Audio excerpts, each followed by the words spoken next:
내림 낚시가 우리나라에 들어온 지가 언제인지는 제가 확실히 모르겠어요. 근데 이 내림 낚시가 들어오기 전에는 우리가 정통 바닥 낚시, 바닥 낚시하고 그 다음에 주로 이제 강가나 흐르는 냇가 쪽에 이제 낚시 가시는 분들은 중통 낚시, 유동추를 달고서 중통 낚시를 했죠. 그리고 찌도 흘러버리니까 이제 초리대 끝에다가 하얀 그러니까 전에 이제 바카스 같은 걸 따보면 뚜껑에 하얗게 이제 보조 마개가 있었잖아요. 그걸 이제 초리대에다가 이렇게 만들어 가지고 그 입질을 파악했었던 게 기억이 나요. 이렇게 해서 두 가지 낚시뿐이 없었어요. 주로 하는 게 바닥 낚시와 중통 낚시. 자, 뭐 외통이고 중통이고 뭐 같은 맥락이니까 이랬는데 이제 이 내림 낚시가 들어오기 전에 그러니까 늦가을까지는 낚시를 가면 찌를 쫙 삼삼하게 올려줬었어요. 이렇게 바닥 낚시를 하더라도 떡밥을 당하면 이렇게 쫙 올려줬는데 이게 초겨울에 들어서자마자 입질이 없는 거예요. 한목을 내놓고 이제 찌를 내놓고 뽕돌을 놓고 있는데 분명히 무언가가 요 한목에서 꿈틀꿈틀 거리는데 입질이 쫙 올리는 게 전혀 없는 거예요. 이제 겨울에 들어서서 초입 겨울에.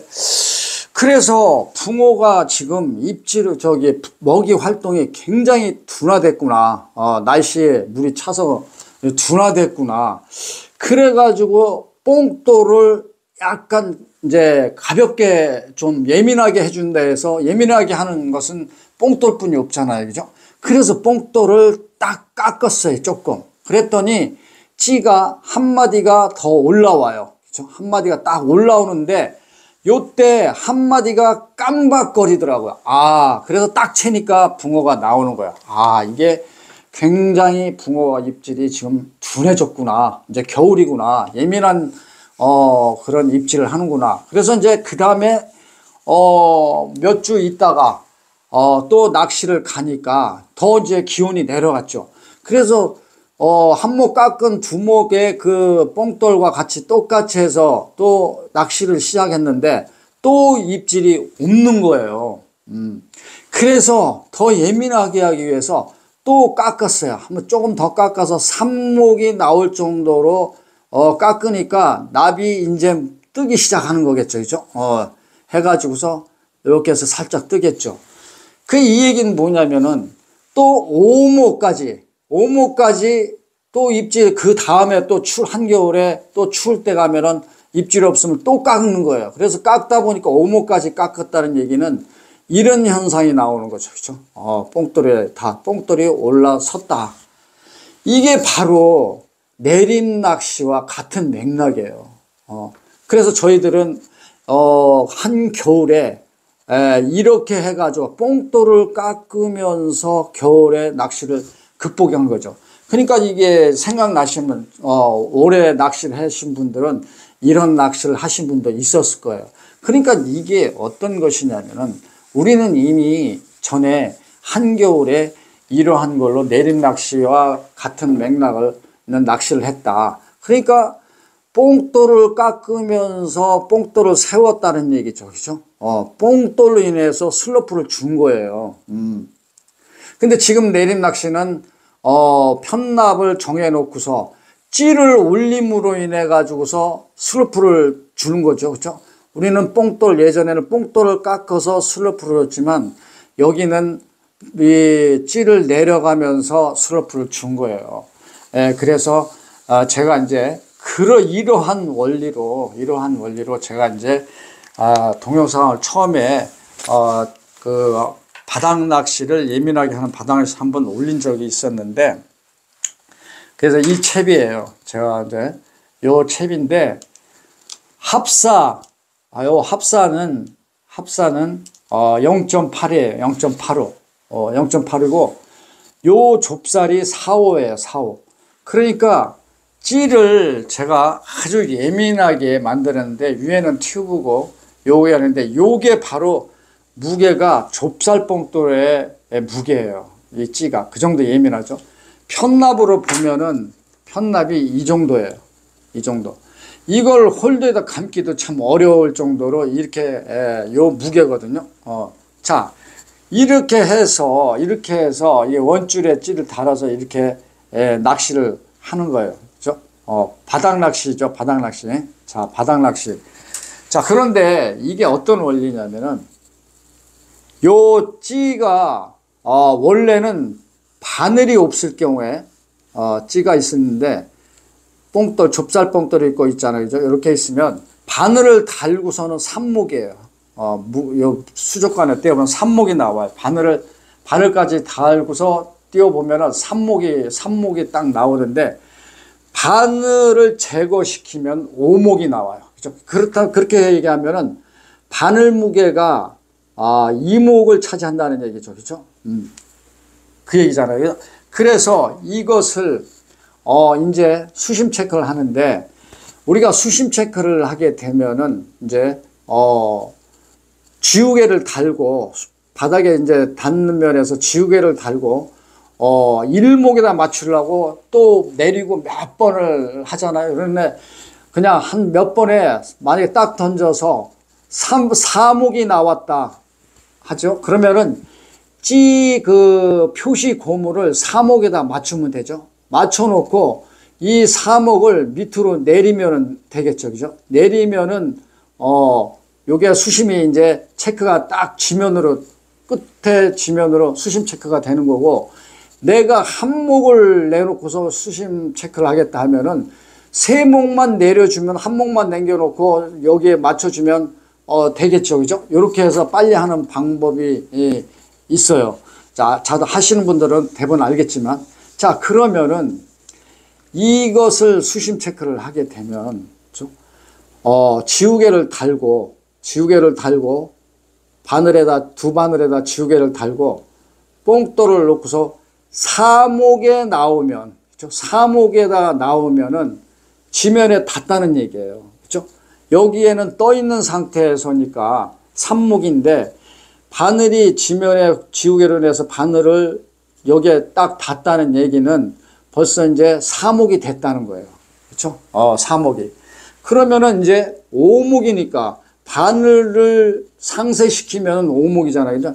바늘이 이렇게 둘러넣었다. 지우개와 같이 해서 바늘이 둘러넣어가지고 두 바늘의 무게 두 목이 상쇄가 되면은 오목이 나오겠죠. 그죠? 오목이 나올 거예요. 오목이 나오잖아요. 이렇게 놓으면은. 이러면은 상세가 되면은. 자, 그런데 여기에서 만약에 오목이, 요 상태에서 오목이 나왔다 한다면은, 뽕돌이 있고 바늘은 둘러놓여 있는 거예요. 지우개로 인해서 둘러놓여 있는 상세가 됐다고 봐요. 그러면은 오목에서 육목이 나올 때까지 요 좁쌀 뽕돌이 땅에 닿기 시작해야 육목이 나오겠죠. 그죠? 그러면은 육목이 땅에 닿기 전에는 계속 한 목씩 내주면은 나오기 전에는 오목은 변화가 없지만 뽕돌은 변화가 있겠죠. 그죠? 내려오잖아요. 뽕돌은 오목에서 수심 체크 고무를 놓고서 한 목씩 더 내려주다 보면은 뽕돌은 밑으로 내려와요. 그러다가 뽕돌이 완전히 닿고서 바늘도 상쇄되고 뽕돌도 이제 닿게 되면 육목으로 나오는 시점에는 바닥 낚시가 되는 거잖아요. 그죠? 그러니까 오목을 기점으로 해서 스로프를 주는 거예요. 오목을 기점으로 해서 그러다 보면은 비록 오목이라고 하지만 수심을 내려서 주지만은 비록 육안으로 볼 수는 없지만 여기에 있던 뽕돌이 이렇게 내려오고 이러다 보면은 이런 식으로 사선이 되는 거겠죠. 그죠? 이런 식으로. 자, 이렇게 해서 예민한 입질을 할 수가 있다는 얘기예요. 그래서 제가 이제 요런 채비를 해서 이렇게 해가지고 찌를 오목에다가, 그죠? 오목이 사목이 이제 이렇게 내렸을 때는 사목이 왔을 때는 이제 지우개 뽕돌이 이제 바늘이 딱 섰구나 닿구나. 그 다음에 이제 오목서부터는 하나하나 또 올려주면은 이제 스로프가 뽕돌이 조금씩 내려가 스로프를 주는구나. 그래서 붕어가 딱 찍을 때 그 타점을 보고서 조절해 주는 거죠. 근데 땅에 닿았을 때는 육목이 나오니까 이건 바닥이구나. 그래서 다시 올려서 이렇게 해서 조절을 해 주는 거예요.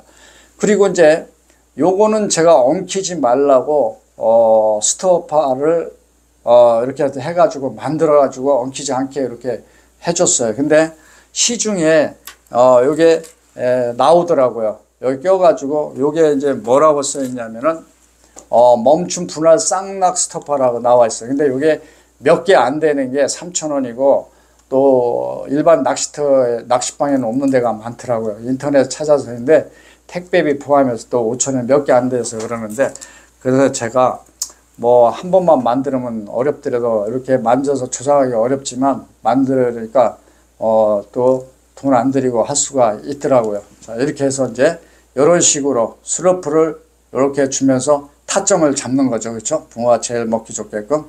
그래서 제가 하는 낚시는 정석도 아니고 그렇다고 해서 편법, 말도 안 되는 편법도 아니라고 생각해요. 그냥 제 경험에 의해서 낚시를 하다 보니까 이러한 면도 참고로 하면은 더 좋은 즐거운 낚시가 될 수 있지 않을까 해서 올리는 거니까 그러한 식으로 받아들이셔가지고 한번 참고해 보시도록 해주길 바래요. 그리고 캐스팅에 대해서 좀 말씀드릴게요. 캐스팅. 우리가 풀스윙을 하기도 하고 풀스윙도 하고 하는데 또 접어치기로도 하죠. 근데 제가 보기에는 제일 좋은 방법은 저도 이게 이제 고수한테 전에 배운 거지만 앉아서 낚시를 하게 되면 낚싯대를 45도로 여기에서 45도를 세우고 줄을 잡고서 딱 놓으면서 약간 여기에 약간 이제 떡밥에 뭐 흐트러지느냐 떨어지느냐에 따라서 틀리겠지만 약간만 살짝 탄성을 주고 딱 던지면은 떡밥이 갔다가 수심 체크 처음에 할 때도 그래요. 고무가 갔다가 달고 사던 가면서 여기서 땅 떨어질 때 오면서 갔다가 오면서 땅 떨어지는 기점에 딱 놓으면 찌가 여기에서 쓰게 돼요. 요게 바로 이러한 캐스팅이 사선이 거의 없어요. 사선이 없는 캐스팅이에요.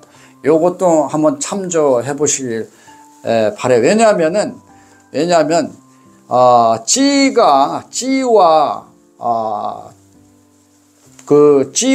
찌는 예민해 가지고 뽕돌 얼마 안 먹는데 내가 안 먹는데 뽕돌에다가 떡밥 무게를 감안했을 땐 찌가 이 무게를 끌어당겨서 사선을 줄여줄 수 있는 능력이 없을 때가 있어요. 찌가 오히려 딸려 들어가 가지고 사선이 돼버리는 경우가 있는데 이런 경우가 많을 거예요. 저부력찌는 그러한 그 단점이 많아요. 그렇기 때문에 항상 캐스팅을 할 때 찌는 저부력이고 또 떡밥은 두 개를 할 때 가벼운 떡밥이 아니고 어분으로 할 때 무거울 때는 사선이 지기 때문에 이런 식으로 딱 놓고 딱 놓은 다음에 여기에서 딱 떨어뜨리면 이 각도, 이 넓이에서 이 각 45도로 해서 주면은 여기다 딱 세우면은 사선이 거의 없다. 암만 지우개가 돼서 떡밥이 암만 무겁게 많이 달아도 항상 요 자리에 넣어주면은 찌는 변함없이 딴 몫에 딱딱 나온다는 얘기죠. 요거 참고하시면 좋을 것 같아요.